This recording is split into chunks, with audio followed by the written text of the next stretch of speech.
देवराज इंद्र को जब पता चला कि चक्रवर्ती सम्राट विक्रमादित्य के छोटे भाई आज पाठ छोड़कर तपस्या हेतु जंगल चले गए, तब देवराज इंद्र ने राज्य में सुरक्षा बनाए रखने हेतु एक देव को भेजा। जब चक्रवर्ती सम्राट विक्रमादित्य को पता चला तब वे वापस अपनी राजधानी की ओर वापस चल पड़े।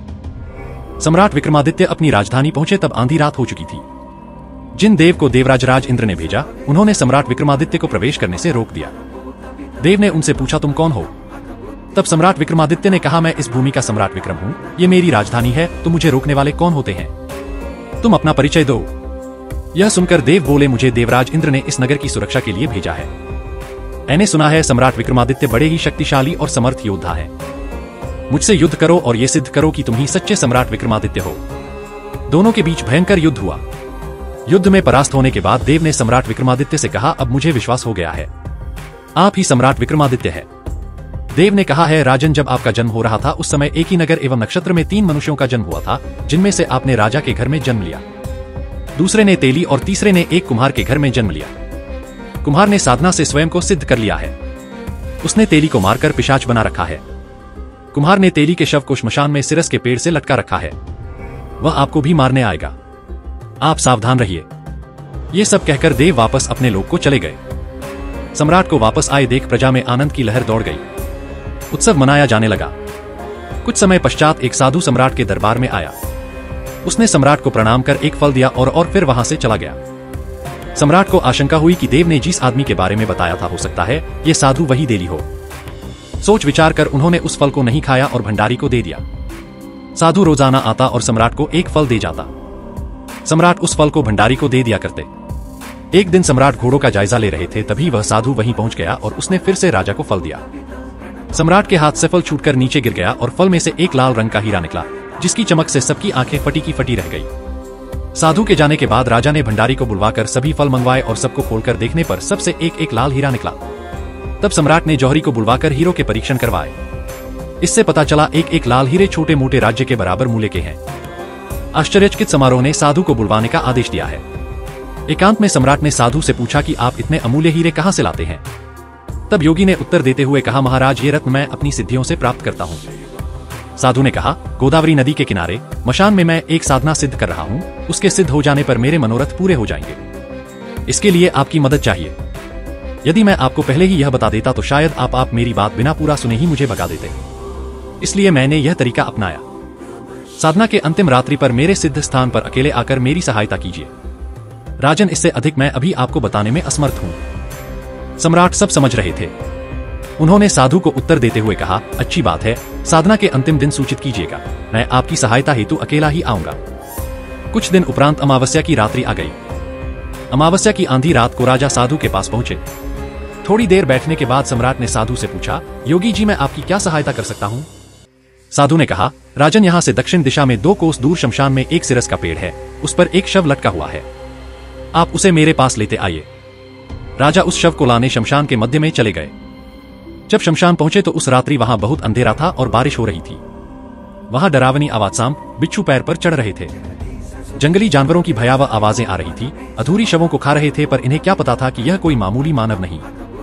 सम्राट विक्रमादित्य बिना किसी भय, बिना किसी डर के सम्राट विक्रमादित्य आगे बढ़ते गए। न शेर की दहाड़ का डर, न हाथी की चिंघाड़ने का डर, बेधड़क बेखौफ राजा विक्रमादित्य सिरस के पेड़ के पास पहुंच गए। पेड़ की जड़ से इसे ऊपर तक उस पूरे पेड़ में आग लगी हुई थी और पेड़ पर रस्सी से बंधा एक शव लटक रहा था।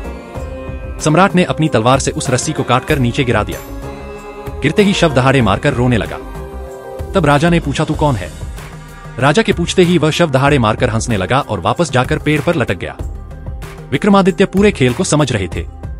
उन्होंने फिर से तलवार से रस्सी को काटकर शव को नीचे, इस बार उन्होंने अपने हाथों में जकड़कर उससे पूछा, तू कौन है? इस पर उस शव ने कोई उत्तर नहीं दिया। तब सम्राट विक्रमादित्य ने उसे चादर से बांध दिया और फिर उसे लेकर चल पड़े। रास्ते में शव ने कहा, मैं बेताल हूँ, तू कौन है और मुझे कहाँ ले जा रहा है? सम्राट विक्रमादित्य ने कहा, मैं इस भूमि का चक्रवर्ती सम्राट विक्रमादित्य हूँ।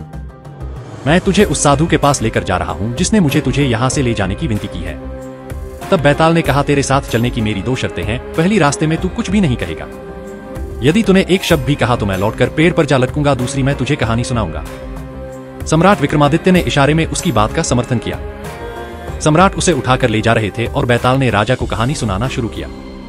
बैताल ने कहा, सुनो राजन, काशी में प्रताप मुकुट नाम का राजा राज करता था। उसके वज्र मुकुट नाम का एक बेटा था। एक दिन राजकुमार दीवान के लड़के को साथ लेकर शिकार खेलने जंगल गया। घूमते घूमते उन्हें तालाब दिखा। दोनों मित्र वहां रुक गए और तालाब के पानी में हाथ मुंह धोकर ऊपर महादेव के मंदिर दर्शन के लिए गए। घोड़ों को उन्होंने मंदिर के बाहर बांध दिया। वो मंदिर में दर्शन करके बाहर आए तो देखा कि तालाब के किनारे कोई राजकुमारी अपनी सहेलियों के साथ स्नान करने आई। दीवान का लड़का तो वहीं एक पेड़ के नीचे बैठा रहा, पर राजकुमार से न रह गया। वह आगे बढ़ गया। राजकुमार ने उसकी ओर देखा तो वह उस पर मोहित हो गया। राजकुमारी भी उसकी तरफ देखती रही। फिर राजकुमारी ने जुड़े में से कमल का फूल निकाला, कान से लगाया, दांत से कुतरा, पैर के नीचे दबाया और फिर छाती से लगा अपनी सखियों के साथ चली गई। राजकुमारी के चले जाने पर राजकुमार निराश हो अपने मित्र के पास आया और सबब हाल सुनकर बोला, मैं इस राजकुमारी के बिना नहीं रह सकता, पर मुझे ना तो उसका नाम मालूम है ना ठिकाना। वह कैसे मिलेंगे? दीवान के लड़के ने कहा, राजकुमार आप इतना घबराए नहीं, वह सब कुछ बता गई है। राजकुमार ने पूछा, कैसे? वह बोला, उसने कमल का फूल सिर से उतारकर कानों से लगाया तो उसने बताया कि मैं कर्नाटक की रहने वाली, दांत से कुतरा तो उसका मतलब था कि मैं दंतबाट राजा की बेटी, पाव से दबाने का अर्थ था कि मेरा नाम पद्मावती है, और छाती से लगाकर उसने बताया कि तुम मेरे दिल में बस गए हो। इतना सुनते ही राजकुमार खुशी से फूल उठा, बोला, अब मुझे कर्नाटक देश में ले चलो। दोनों मित्र वहां से चल दिए। घूमते फिरते सैर करते दोनों कई दिन बाद उसी शहर में पहुंचे। राजा के महलों के पास गए तो एक बुढ़िया अपने द्वार पर बैठी चरखा काटती मिली। उसके पास जाकर दोनों घोड़ों से उतर पड़े और बोले, माई हम सौदागर हैं, हमारा सामान पीछे आ रहा है, हमें रहने को थोड़ी। उन दोनों की शक्ल सूरत देखकर और बात सुनकर बुढ़िया के मन में ममता उमड़ आई और बोली, बेटा तुम्हारा घर है, जब तक जी मैं आए तब तक रहो। दोनों वहीं ठहर गए। दीवान के बेटे ने पूछा, माई तुम क्या करती हो? तुम्हारे घर में कौन कौन है? तुम्हारी गुजर कैसे होती है? बुढ़िया ने जवाब दिया, बेटा मेरा लड़का राजा की चाकरी में है, मैं राजा की बेटी पद्मावती की धाय थी, बूढ़ी हो जाने के कारण अब घर में रहती हूँ। राजा खाने पीने को दे देता है, दिन में एक बार राजकुमारी को देखने महल में चली जाती है। राजकुमार ने बुढ़िया को कुछ धन दिया और कहा, माई कल तुम वहां जाओ तो राजकुमारी से कह देना कि जेठ सुदी पंचमी को तुम्हें तालाब पर जो राजकुमार मिला था वहां गया है। अगले दिन जब बुढ़िया राजमहल गई तो उसने राजकुमार का संदेश उसे दे दिया। सुनते ही राजकुमारी ने गुस्सा होकर हाथों में चंदन लगाकर उसके गाल पर तमाचा मारा और कहा, निकल यहां से। बुढ़िया ने घर आकर सब हाल राजकुमार को कह सुनाया। राजकुमार हक्का बक्का रहे और राजकुमार के मित्र ने कहा, राजकुमार आप घबराए नहीं, उसकी बातों को समझे। उसने 10 उंगलियां सफेद चंदन में मारी, इससे उसका मतलब ये है कि अभी 10 रोज चांदनी के हैं। उनके बीतने पर मैं अंधेरी रात में मिलूंगी। 10 दिन के बाद बुढ़िया ने फिर राजकुमारी को खबर दी। इस बार राजकुमारी ने उसे फटकार कर पश्चिम की खिड़की से बाहर निकाल दिया। उसने आकर राजकुमार को बता दिया। सुनकर दीवान का लड़का बोला, मित्र उसने आज रात को तुम्हें उस खिड़की की राह बुलाया है। हमारे खुशी के राजकुमार उछल पड़ा। समय आने पर उसने बुढ़िया की पोशाक पहनी, इत्र लगाया, हथियार बांधे। दोपहर रात बीतने पर वह महल में जा पहुंचा और खिड़की में से होकर अंदर पहुंच गया। राजकुमारी वहां तैयार खड़ी थी। वह उसे भीतर ले गई। रात भर राजकुमार राजकुमारी के साथ रहा। ऐसे ही दिन निकलने को आया कि उसने उसे छुपा दिया। रात को फिर बाहर निकाल लिया। इस तरह कई दिन बीत गए। अचानक एक दिन राजकुमार को अपने मित्र की याद आई। उसे चिंता हुई कि पता नहीं उसका क्या हुआ होगा। उदास देखकर राजकुमारी ने कारण पूछा तो उसने बता दिया। बोला, वह मेरा बड़ा प्यारा दोस्त है, बड़ा चतुर है, उसकी होशियारी ही से तो तुम मिली हो। राजकुमारी ने कहा, मैं उसके लिए बढ़िया बढ़िया भोजन बनवाती हूँ, तुम उसे खिलाकर देकर लौट आना। खाना साथ में लेकर राजकुमार अपने मित्र के पास पहुंचा। वे महीने भर से मिले नहीं। राजकुमार ने मिलने पर सारा हाल सुनाकर कहा कि राजकुमारी को मैंने तुम्हारी चतुराई की सारी बातें बता दी है, तभी तो उसने ये भोजन बनाकर भेजा है। दीवान का लड़का सोच में पड़ गया। उसने कहा, ये तुमने अच्छा नहीं किया। राजकुमारी समझ गई है कि जब तक मैं हूं वह तुम्हें अपने बस में नहीं रख सकती, इसलिए उसने इस खाने में जहर मिला। ये कहकर दीवान के लड़के ने थाली में से एक लड्डू उठाकर कुत्ते के आगे डाल दिया। खाते ही कुत्ता मर गया। राजकुमार के क्रोध की सीमा न रहे और राजकुमार ने कहा, ऐसी स्त्री से भगवान बचाए, मैं अब उसके पास नहीं जाऊंगा। दीवान का बेटा बोला, नहीं, अब ऐसा उपाय करना चाहिए जिससे हम उसे घर ले चले। आज रात को तुम वहां जाओ। जब राजकुमारी सो जाए तो उसकी बाईं जांघ पर त्रिशूल का निशान बनाकर उसके गहने लेकर चले आना। राजकुमार ने ऐसा ही किया। उसके आने पर दीवान का बेटा उसे साथ लेकर योगी का भेष बना मरघट में जा बैठा और राजकुमार से कहा कि तुम ये गहने लेकर बाजार में बेचा, कोई पकड़े तो कह देना कि मेरे गुरु के पास चलो और उसे यहाँ ले आना। राजकुमार गहने लेकर शहर गया और महल के पास एक सुनार को उन्हें दिखाया। गहने देखते ही सुनार ने उन्हें पहचान लिया और कोतवाल के पास ले गया। कोतवाल ने पूछा, अच्छा? तो उसने कह दिया कि ये मेरे गुरु ने मुझे दिए हैं। गुरु को भी पकड़वा लिया गया। सब राजा के सामने पहुंचे। राजा ने पूछा, योगी महाराज, ये गहने आपको कहां से मिले? योगी बने दीवान के बेटे ने कहा, महाराज मैं शमशान में काली चौधरी को डाकिनी मंत्र सिद्ध कर रहा था कि डाकिनी आई। मैंने उसके गहने उतार लिए और उसकी बाईं जांघ में त्रिशूल का निशान बना दिया। सुनते ही राजा दौड़कर महल में गया और उसने रानी से कहा कि पद्माबाई जांघ पर देखो कि त्रिशूल का निशान तो नहीं है। रानी ने देखा तो सही में निशान था। राजा को बड़ा दुख हुआ। बाहर आकर वह योगी को एक और ले जाकर बोला, महाराज धर्मशास्त्र में खोटी स्त्रियों के लिए क्या दंड है?